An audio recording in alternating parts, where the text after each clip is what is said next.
Are you digging up the dirt on your dead? Want to find out how? Hear the latest on new family history sources and websites with interesting and fun guests and experts. Find out what other people have been learning about their ancestors. From kings to thieves, inventors to farmers, nothing that's been discovered should surprise us anymore, but it always does. Find out what we mean. Great family history stories and information are on the way now with Extreme Genes, Family History Radio, and extremegenes.com.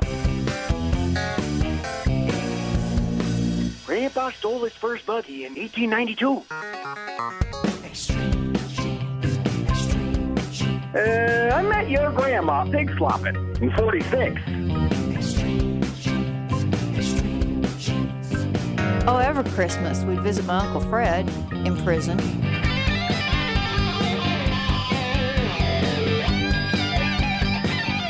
Hello, Genies. Glad you found us. It's America's family history show, Extreme Genes, and extremegenes.com, where we shake your family tree and watch the nuts fall out. Fisher here, your radio root sleuth. Hope you've had a great week on the trail and have found some exciting information and memorabilia. I myself had some good fortune turning up what is called a petition for letters of administration. Hoo-wah.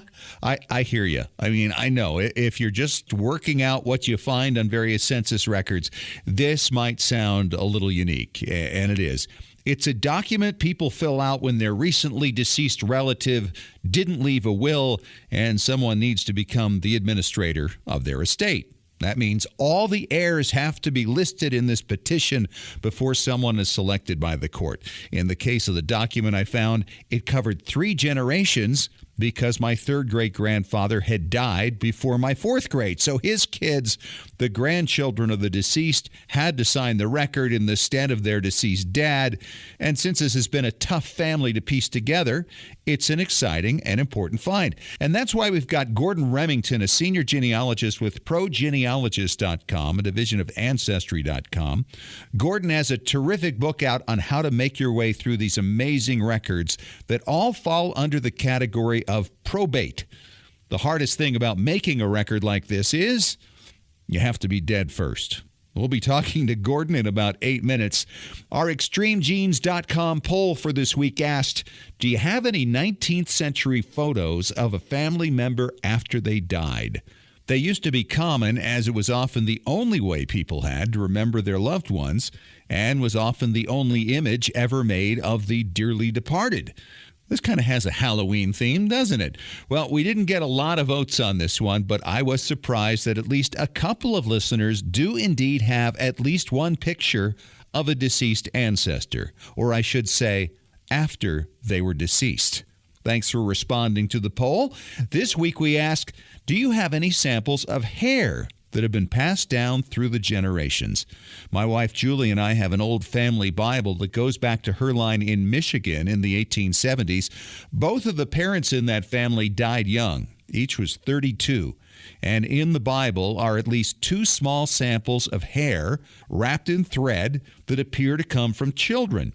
Maybe one of these days we'll see if 23andMe or FamilyTreeDNA.com can do something with them to tell us just how the individuals they came from were related. Do you have samples like this? Cast your vote now at extremegenes.com. It is time once again for your family histoire news from the pages of extremegenes.com. We start with a story from the site of an excavation at the Nashville Zoo. Near the turnstiles, remains of 9 individuals, almost certainly slaves, were exhumed from a long-forgotten cemetery. The bodies told researchers from Middle Tennessee State University much about when they lived and how they lived. Shannon Hodge, who was an archaeologist for the school, and her team of students determined that all of the dead were under 50 years of age at their passing. They were particularly tall for their time, standing between 5'8" and 6'1". Several of them had skull traits suggesting African ancestry. The bodies were well preserved, had been buried in clothing, and the team discovered beads, buttons, and other interesting artifacts. Their study determined that the people had been buried between the 1820s and about 1850.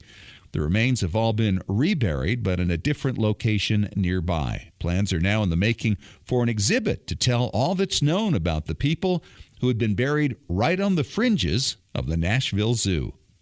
Well, recently we told you about the discovery of some ridiculously rare footage of the inaugural parade of FDR in 1941. In color, no less, found in some home movies. Well, now the Library of Congress has announced that an old house in Massachusetts has yielded 4 minutes of footage of the final game of the 1924 World Series between the New York Giants and the Washington Senators.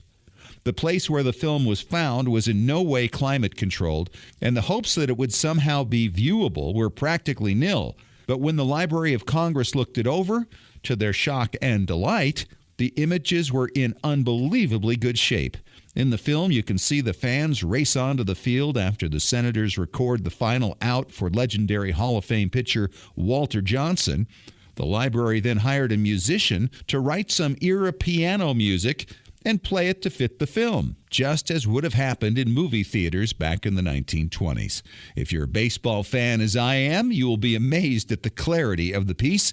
You can watch the whole thing through the link to the Washington Post story on our website, extremegenes.com. If you're a Mayflower descendant, or even if you're not, next time you make the trip to Plymouth Plantation, you've got to check out the Plymouth Bread Company, which just opened. They create bread the way it was done centuries ago using corn. And the corn actually comes from a grist mill now operating at Plymouth Plantation, near where the passengers of the Mayflower created Europe's first successful American settlement. Word is the taste is totally different, and I'm looking forward to trying it on my next trip to the Boston area. Read more about these stories now at extremegenes.com. And finally, billiongraves.com is continuing to turn up the heat on Find a Grave, announcing several new features this past week.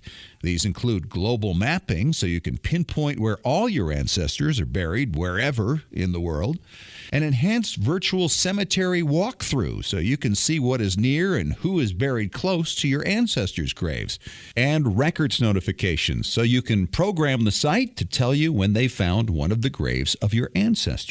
There are other new features as well. That's at billiongraves.com. And coming up next, a guy we haven't had on the show in too long a time. He's nationally known among the nation's elite researchers. His name is Gordon Remington, and he'll be filling us in on some of the ins and outs of researching probate records, what they are and what information they might contain. Probably a whole lot more than you think. That's in 3 minutes on Extreme Genes Family History Radio and extremegenes.com, America's Family History Show.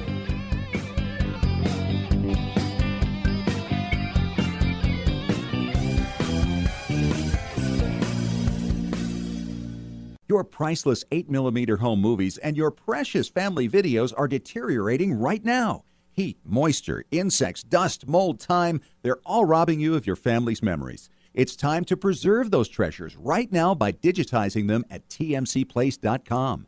They've been preserving memories for over 40 years. Home movies, videos, audio tapes, vinyl records, photos, slides, and even scrapbooks. Whether your treasures are enduring the humidity of Massachusetts or the heat of Arizona, tmcplace.com can digitize your audio and images without harming the originals and returning them to you with free shipping both ways on most orders. tmcplace.com can even let you track your package in real time with a special GPS tracking device. Trustworthy, experienced, affordable. Call tmcplace.com toll-free at 1-866-483-1717 to talk to Extreme Genes Preservation Authority Tom Perry about your project, or order online at shop.tmcplace.com.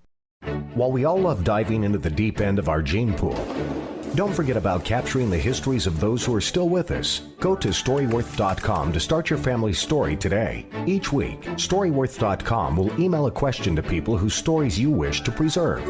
Questions like, tell us about the day you got engaged, or what do you remember about your grandmother? All they have to do is reply with a story, either by email or by telephone. That story is then forwarded to the family and securely stored in a private online storybook. It doesn't get any simpler. You can enroll up to 6 storytellers for, get this, just $49 a year. you'll get a free 1-month trial. And for a limited time, Extreme Genes listeners get an additional 10% discount at storyworth.com/extremegenes. That's storyworth.com/extremegenes. Is your family story worth 13 cents a day? Sign up now at storyworth.com/extremegenes. Simple, secure, effective. Your story is worth telling.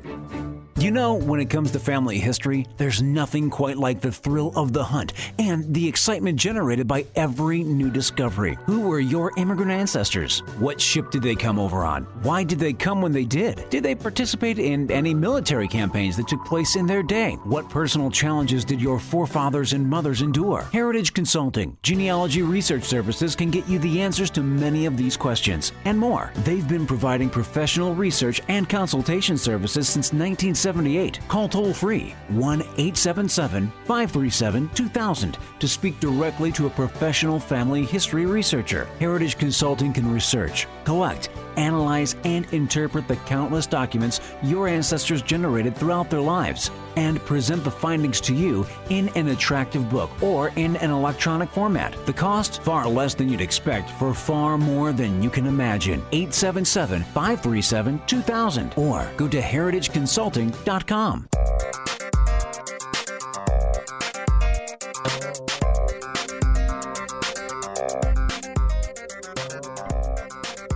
And welcome back to Extreme Genes, Family History Radio, extremegenes.com, America's Family History Show. It is Fisher here, your radio root sleuth, and after much prying and digging and scheduling, I finally got my friend Gordon Remington to come back on the show. He's from Genealogist.com. He is a senior genealogist there. He is the author of New York State Probate Records, Genealogist Guide to Testate and Intestate Records. Gordon, welcome back finally. Thank you very much, Scott. I'm glad to be here. Where have you been? All over the place. Working hard. Yes, you have. And, you know, we're halfway through October this weekend, pretty much. And so I'm thinking October, Halloween. It's good to talk about what happens when you're dead, right? As far as the records are concerned. And recently I called Gordon because I was dealing with some of these questions, and I was asking about a thing called letters of administration. Everybody knows what wills are. But when it comes to probate records, there are a lot of other things involved, and that's where Gordon's kind of an expert in that.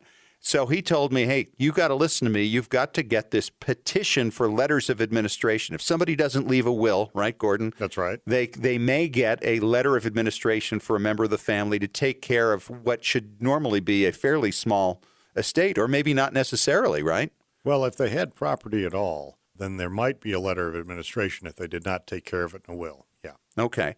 And so I ordered one of these from New York and wound up getting an interesting document back because it lists all the potential heirs to somebody that you would normally see in a will, and also 3 signatures of my ancestor on there, and I'd never seen this person's signature. So this was kind of an interesting thing. So I thought, let's get on and talk about what happens with dead people in October and probate records. So where would you start? I guess you got to start with wills, wouldn't you say, Gordon? Yeah, wills are what everybody's familiar with, but they're not the only record. Right. A will is when somebody, in advance of their own death, decides to plan out what happens to his or her estate. And usually that means it's a person who has something they want to give away to their children or grandchildren or nieces and nephews. There's a wide variety of reasons to make a will. And a will is made sometimes well in advance of the death. Sure. And when the person dies, if they know where the written will is, they take it into court and they prove that the will was signed by the witnesses, would come into court and say, yes, I saw this man sign this will. This is the actual authentic will. And that's where the word probate comes from, because in Latin, to prove something is probatum or something like that. Probatum. Yeah, something like that. Oh, that's very good. Yeah. And so a probate record refers to wills and not administrations, except in today's genealogical lingo, everything that has to do with an estate of a deceased person is filed under probate records in the catalogs and books and so forth, because it's easier to understand. Right. And even Black's Law Dictionary, the most recent version of it, says probates have become known as understood to be any record of a deceased person's property. What happens, by the way, if the witnesses are dead by the time the person who made the will dies? That does happen. Usually they try to get witnesses who might be around for a while. Right. But the other thing is it's rare that you have a will made too much before the death. So usually the witnesses are around. I've seen cases where if the witnesses are deceased or moved away and they can't find the witnesses, which happens sometimes, there's some other special provision by which the will can be administered. Now let's talk about things other than wills. Okay, somebody dies, they don't leave a will, or a will is not proven. All right. What happens next for the family then? They need to get control of the property. Is this where the letters of administration come in? That's correct, Scott. Typically what happens when somebody dies, whether they're testate, which means leaves a will, or intestate, which means doesn't leave a will, the first thing that's done when they come into court is to take an inventory of the estate. And in a lot of cases, the man's real property, or the person's real property, his landed property, is pretty well documented. But the inventory would also include all other things that belong to them. Furniture, books, tools, livestock. Right, also, stuff in the kitchen. Yeah, oh yeah, anything that was of value. And they would appraise that, and that inventory would then have a value attached to it. And then from there, if the will specifies where the thing should go, that'll be distributed that way by the executor of the will, and that's the person who executes the will, or the administrator of the estate. That's the person that is charged with distributing the man's property. Right, without a will. Without a will. That's an administrator. Right, Yeah. and so that's where the letters of administration come in. That's right. In order, yeah. There actually are two types of letters. I hope you're keeping notes at home, people. Yeah. This is good stuff. You will see letters testamentary, which are issued for a will. We don't often deal with that because we're more interested in getting to the will. Right. But letters of administration are issued to the person who's actually going to administer the estate. And then that person has to take out what's called an administrator's bond, saying that they pledge to faithfully administer the estate and make sure the man's property is disposed of properly. And they have to put up some money, so if they don't do that job, then they forfeit that bond. So does every letter of administration document that we see include a bond record that should be available as well? They're usually not combined. There should be a letters of administration and administration bonds.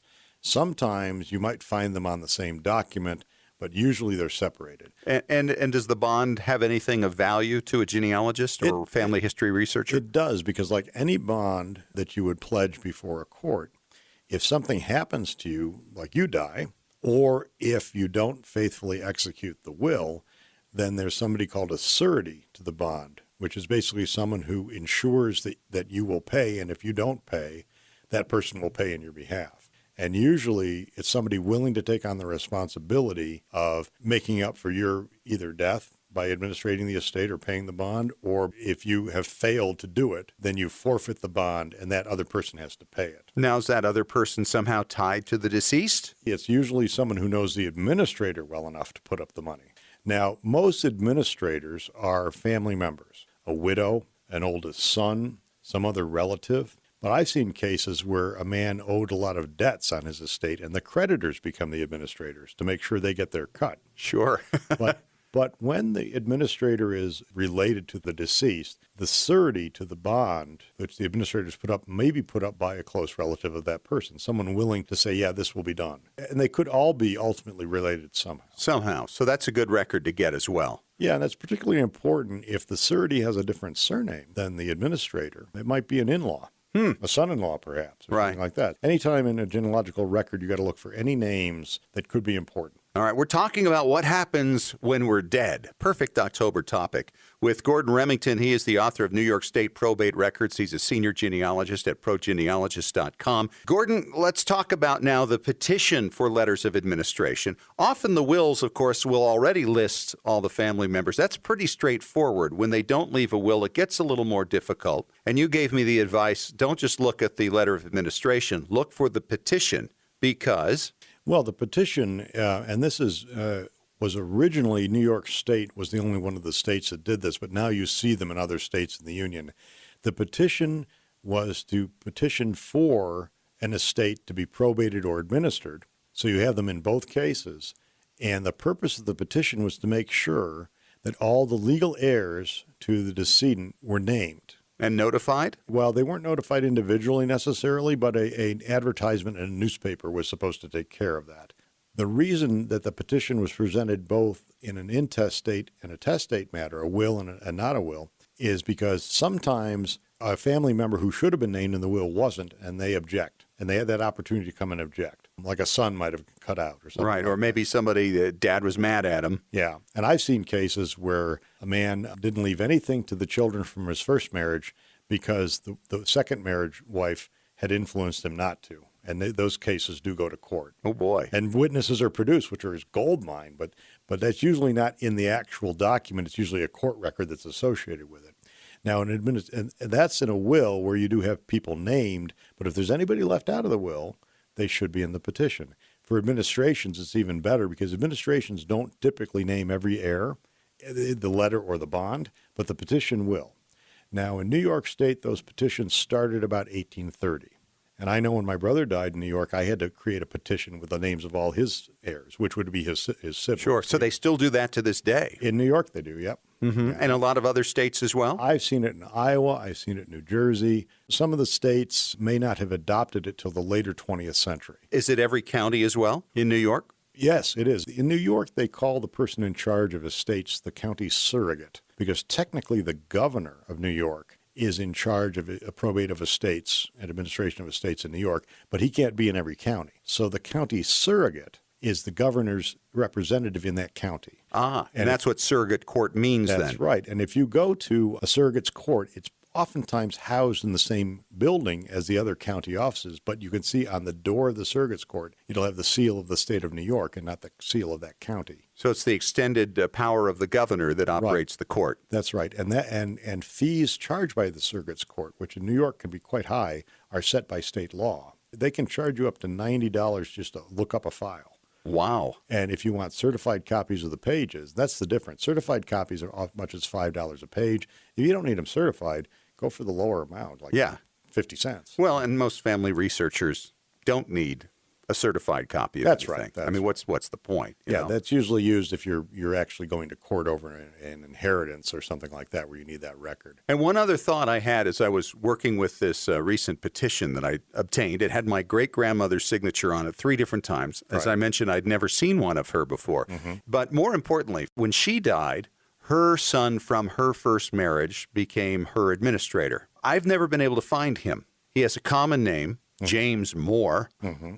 But if I can find on that letter of administration petition his address, which I can now match among all the James Moores in the city directory, and a signature that I might be able to compare against a signature on a marriage document, I can now kind of get an idea of who I'm following here with a common name. That's very correct, yeah.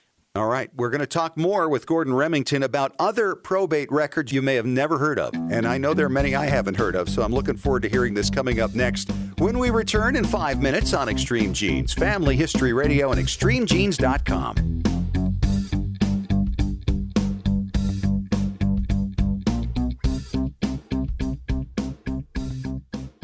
Hello, Extreme Genes listeners. I'm Larry Gelwicks, the getaway guru and host of the Travel Show radio broadcast with the hottest travel deals on the planet. And now you can travel more and pay less by joining me on our Travel Show podcast. Cruises, tours, resort hotels, airline tickets, stay close to home, or travel the world. I'll show you how to travel more and pay less. Go online to ColumbusVacations.com. That's ColumbusVacations.com. Click on radio and then click on podcast. It's really that simple. ColumbusVacations.com, radio and podcast for the hottest travel deals on the planet.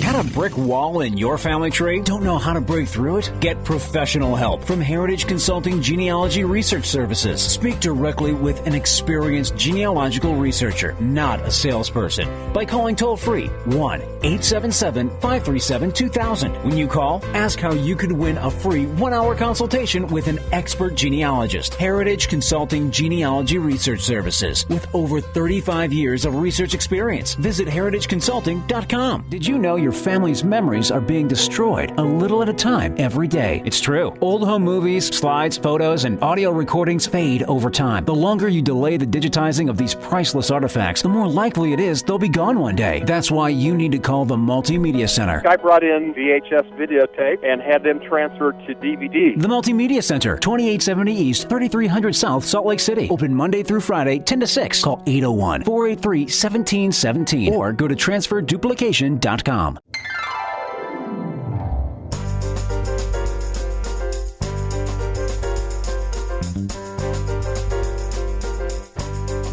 Okay, welcome back to Extreme Genes, Family History Radio, extremegenes.com. It is Fisher here, your radio root sleuth with Gordon Remington. He is the author of New York State Probate Records, a genealogist guide to testate and intestate records. He's also a senior genealogist at progenealogist.com. And Gordon, just during the break here, you're telling me this story about a librarian you ran into. You got to tell this. Well, as I mentioned in the first segment there, in New York State, the officer in charge of probate records in each county is called the county surrogate. Right. It's also called the surrogate in New Jersey and Ontario, Canada, for some, maybe because they neighbor New York. But anyway, I was in a library once, and someone was looking through the catalog, and they said, "What's this? What's surrogate records?" And the librarian didn't know, but had to say something. Of course. It was an aide, a volunteer. And she said, "Oh, those are records of surrogate mothers." And I just stood, I couldn't believe it because... Did you explode? No, I wanted to be able to keep coming to the library, but I just thought, right. Surrogates records begin in 1830. I don't think they had the technology. In fact, they probably didn't need the technology. Surrogate mother records. That's awesome. All right, so we've been talking about wills and then when wills are not left, and that's where you get an administrator to take care of your stuff. Is there ever a time where there's no probate record of somebody who dies? Under what circumstance? If they had little or no property. Okay. That's basically it. I mean, you might often find an ancestor who's described as a laborer. Probably not, and especially in large urban areas. Okay. Interestingly enough, this isn't peculiar to New York State, but if you have an ancestor who was a farmer and owned real property, if that person did not leave a will, there will usually be an administration because the heirs can't sell the property until there's administration. Right, until somebody has control. Right, until they've actually figured out how much property there is and how they're going to divide it. And so the heirs would like to oftentimes sell it, but until that evaluation has been made, they can't go forward with the sale of the land. It's in limbo until a probate administration is granted. Well, that's good. But let's just say now there's no letter of administration, so you can't follow that. There's no petition then that goes with that. Right. There would be no inventory, I assume. If there's nothing... And there's no will, is there anything else that could be followed as far as probate goes? Well, basically when a person dies, either they have property, they don't, and if they left a will, that's a probate record, and if they have an administration, that's an intestate record. Okay. Now, there are other types of records that relate to a decedent, but usually one of those two elements has to be in place. Okay. For instance, guardian records. Yeah, let's talk about that. Well, guardian records, a lot of people misunderstand the term genealogically because today we know that children who have lost their parents have to have a guardian, a legal guardian, to do certain things. Sure. In the old days, 19th century and before, a guardian was only named if there was real property or some substantial amount of property that had to be guarded on behalf of the child. Okay. Now, guardianships typically are found among the probate records. And what the interesting thing about guardianships is that the guardian, if it's not the widow or widower of the person who died, usually the widow, right, it could be somebody else related. And there are two ways that guardianships were done. Under English common law, which a lot of the laws in this country were based initially, someone under the age of 14 had their guardian appointed for them by the court. Somebody over the age of 14 could come into the court and petition for a new guardian if they didn't like the one they had before. Really? And oftentimes, when children who are over 14 come into court, they're petitioning for somebody they like, maybe a favorite uncle rather than the uncle they got stuck with. Right. Sort of thing. So guardianship records are always very important because whoever the guardian usually has some close relationship to the child, some family member. And like the petition, guardians also had to fill out a bond. So you have a bond where they are issued letters of guardianship, and then there's a guardian's bond where, again, somebody has to be a surety, an insurer of that bond in case the person getting the bond couldn't execute the guardianship. And that person also is usually a close relative. So if you're going through this process, because I'm thinking of examples in my own mind. I found a guardian record of a third great grandfather. I looked for it for 30 years and finally got that breakthrough I'd been looking for, and it went way back. And it gave his birth date in there. It said last July, his previous birthday, he'd turned 19 on this date. So that gave me his birth date in essence. His father died when he was 16.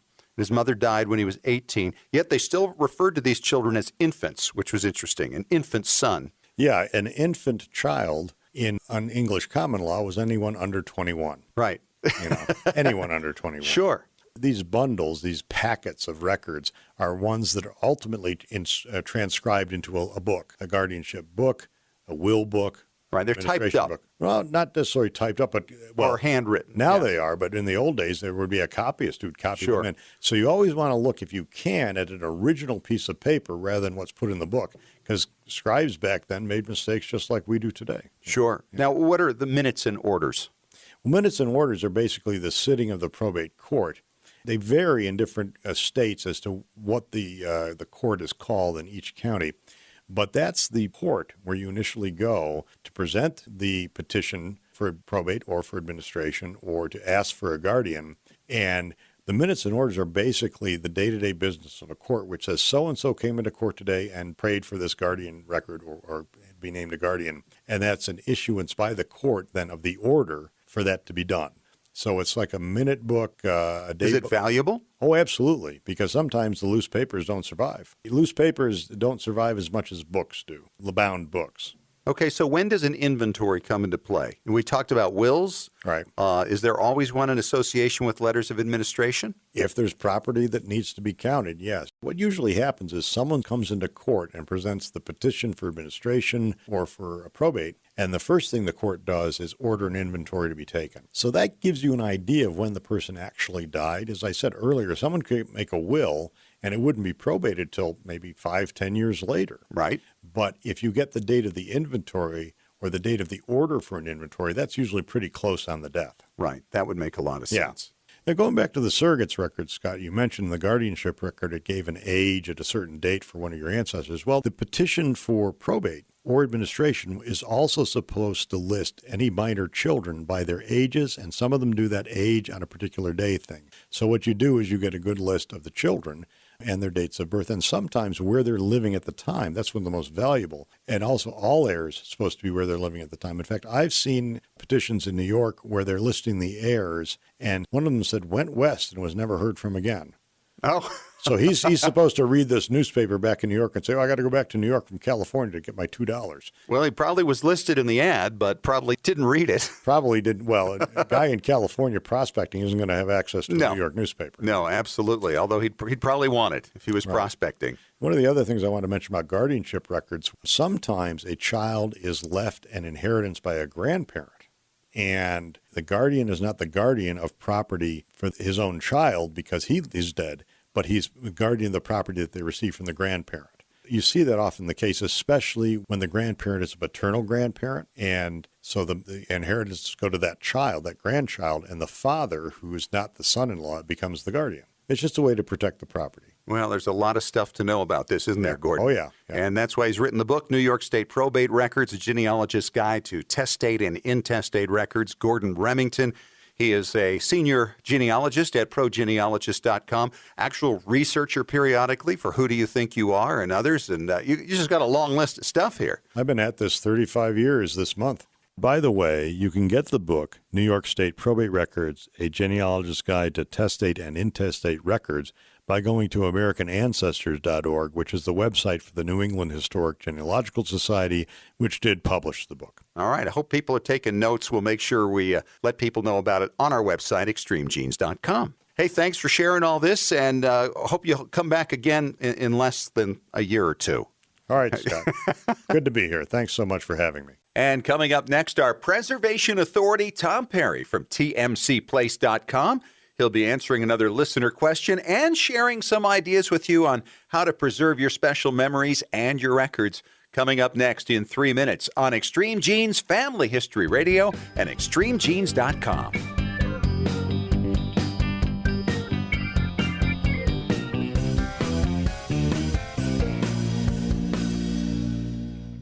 You know, when it comes to family history, there's nothing quite like the thrill of the hunt and the excitement generated by every new discovery. Who were your immigrant ancestors? What ship did they come over on? Why did they come when they did? Did they participate in any military campaigns that took place in their day? What personal challenges did your forefathers and mothers endure? Heritage Consulting, Genealogy Research Services can get you the answers to many of these questions and more. They've been providing professional research and consultation services since 1970. 78. Call toll free 1-877-537-2000 to speak directly to a professional family history researcher. Heritage Consulting can research, collect, analyze, and interpret the countless documents your ancestors generated throughout their lives and present the findings to you in an attractive book or in an electronic format. The cost? Far less than you'd expect for far more than you can imagine. 877-537-2000 or go to heritageconsulting.com.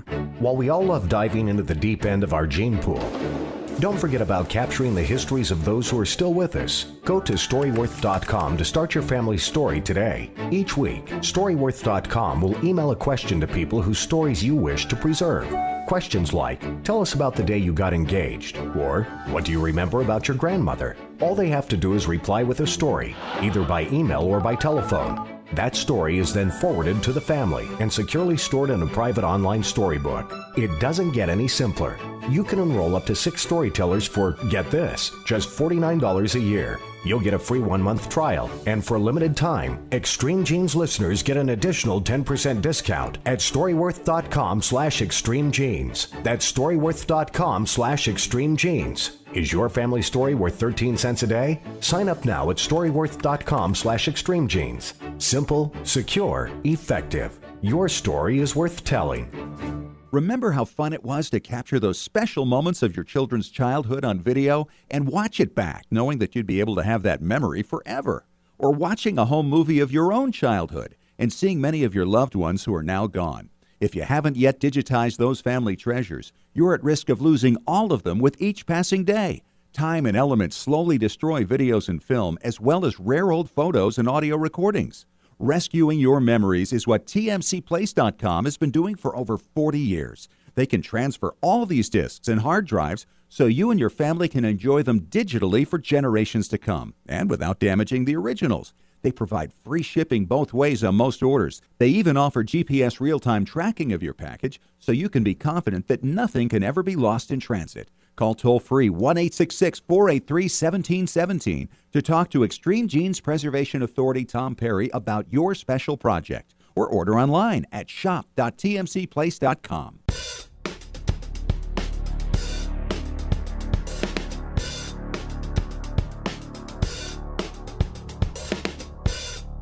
And welcome back to Extreme Genes Family History Radio, extremegenes.com. It is Fisher here with Tom Perry, our preservation authority from tmcplace.com. Welcome back, Tommy.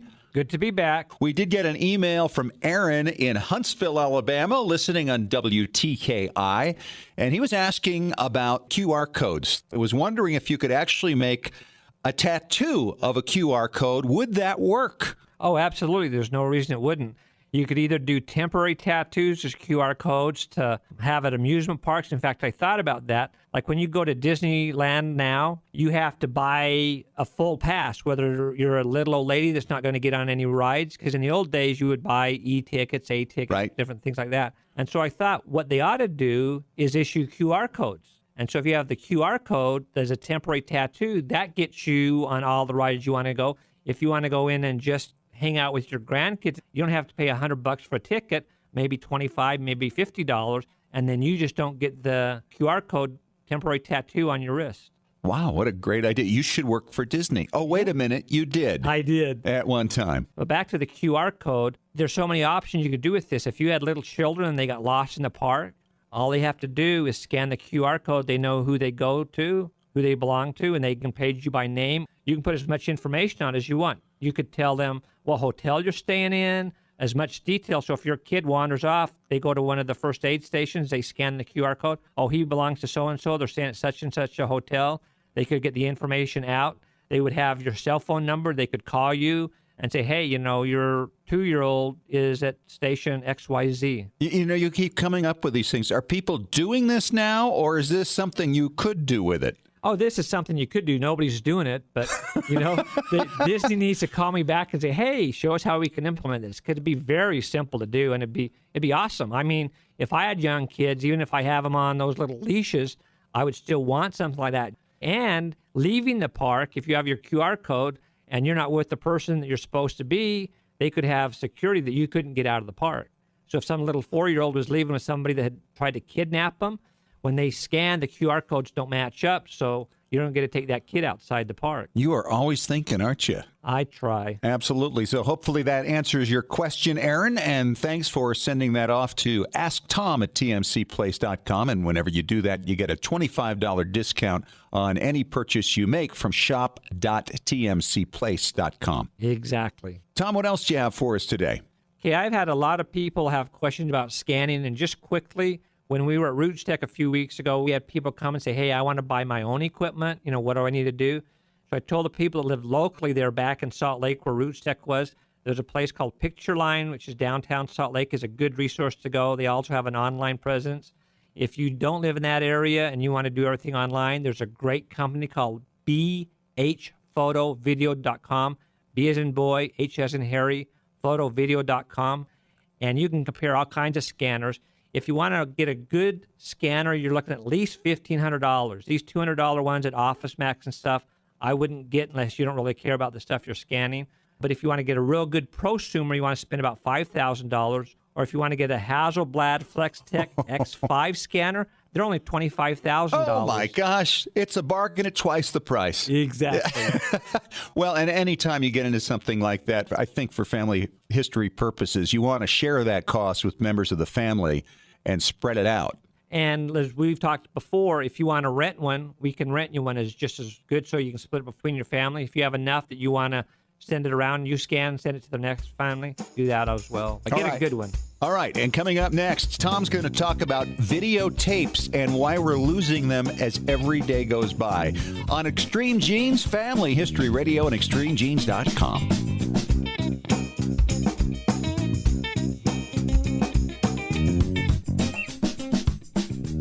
When was the last time you heard your grandmother's voice or saw your family enjoying life back in the 1950s or 60s? If the reason is you haven't known what to do with your old recordings, videos, and films, here's your answer. The Multimedia Center in Salt Lake City. We brought in a video project to the Multimedia Center, and overnight they duplicated it to DVD so we could meet our deadline. The Multimedia Center, 2870 East, 3300 South, Salt Lake City. Open Monday through Friday, 10 to 6. Call 801-483-1717 or go to transferduplication.com.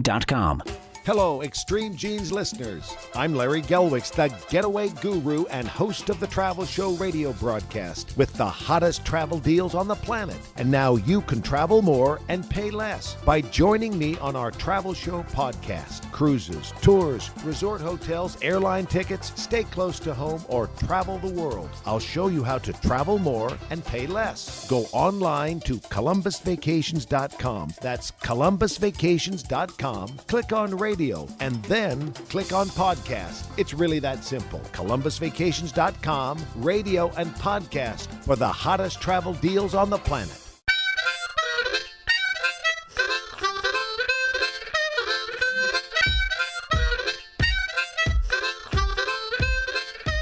We are back, and you have found us. Extreme Genes, Family History Radio, ExtremeGenes.com. Fisher here, the radio root sleuth with Tom Perry, our preservation authority from TMCplace.com. You can always contact Tom to ask your questions at asktom@TMCplace.com. Tom, you've been telling me the last couple of weeks when we've been off the air about you got to get in these videos. You've got to get in your kids' videos from the 90s and the O's because they are deteriorating every day. Talk about this. Oh, yeah. As we speak, while we're broadcasting right now, your tapes are dying. They're going away. The biggest problem with tapes or about anything that's magnetic is like the tire on your car. As you drive down the street, you don't actually see the wear, but after a while you see the wear. That's how tapes are.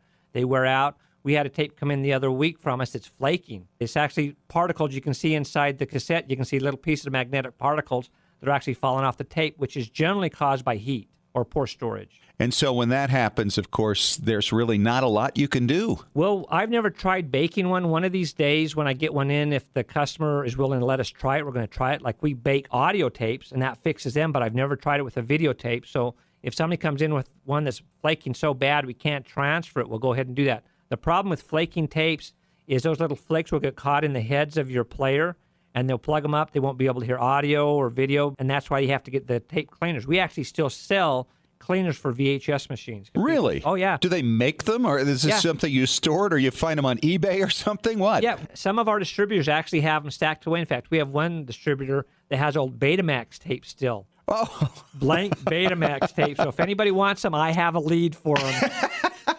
Well, it is amazing what's still out there, isn't it? Oh, it's incredible. One of the other problems you've talked about, Tom, is how people store their tapes and that there are different ways. Now, does this affect audio or video or both? Yes. Oh, boy. It does them all. Yeah, anything that's magnetic is put on a polyester type film, and anything can cause it to take off. When it's originally made, it's made through high heat. So if exposed to high heat, the metallic particles can come back off and they'll flake around. So the best thing to do is always make sure you store your tapes in a cool, clean environment. Keep them away from heat. Heat is really bad for them. The only thing that's worse than heat is water. We have some that go through floods, like we've talked about on the air when Katrina went through. We got a lot of tapes through there that had been in water and mud, and that's bad. We've had a tape that actually went through an oven that we were actually able to fix. But that got to such high degree, it actually helped the tape where, 110, 120 isn't going to do it any good. All it's going to do is hurt it. So you want it to actually bake? Yeah, you want it to actually bake. Yeah, make sure it goes through a fire. If the case itself starts melting, it's probably got to a high enough temperature that the tape inside is okay. Okay, VHS tapes and then the big ones that we used to use back in the 80s. Are those fading away as well? Oh, absolutely. Anytime you play any kind of magnetic tape, even a mini DV tape, it's going to degrade over time. The nice thing about mini DV tape is they're digital, so we can still have a better chance of getting information off. But the way you want to always store your tapes, you want to store them on end. Don't store them flat, because a control track on most tapes is on the edge. And if one of the springs breaks inside and the tape falls down on itself, the first thing that's going to go is your control track, which basically is the brain of your entire tape. And so there's no way for you to fix that. Very rarely. We have some, we can run it through a proc amp, we can run it through deciphers, all kinds of different equipment. And sometimes they can bring them back and sometimes they can't. It depends what the damage is. So you want to be really, really careful with the way you store them. And one thing that is a misnomer that 90% of the people out there understand wrong is when you used to rent videotapes in the old day, it always said, be kind, rewind. They're not doing that or telling you that to make the tape better. They're doing it so the next person has it rewound. That is a worst way to store a tape. Ooh. Because when you rewind it, it rewinds really tight. So you want to always, when you're done playing it, take it out of your machine and store it that way because it's loosely wound that way. So don't be kind and rewind if you're trying to preserve your memories. Ooh. Great advice. Thanks so much, Tom Perry, our preservation authority from tmcplace.com. And if you ever have a question for Tom, you can ask Tom at tmcplace.com. That's it for this week. Talk to you again next week. Thanks for joining us. And remember, as far as everyone knows, we're a nice, normal family.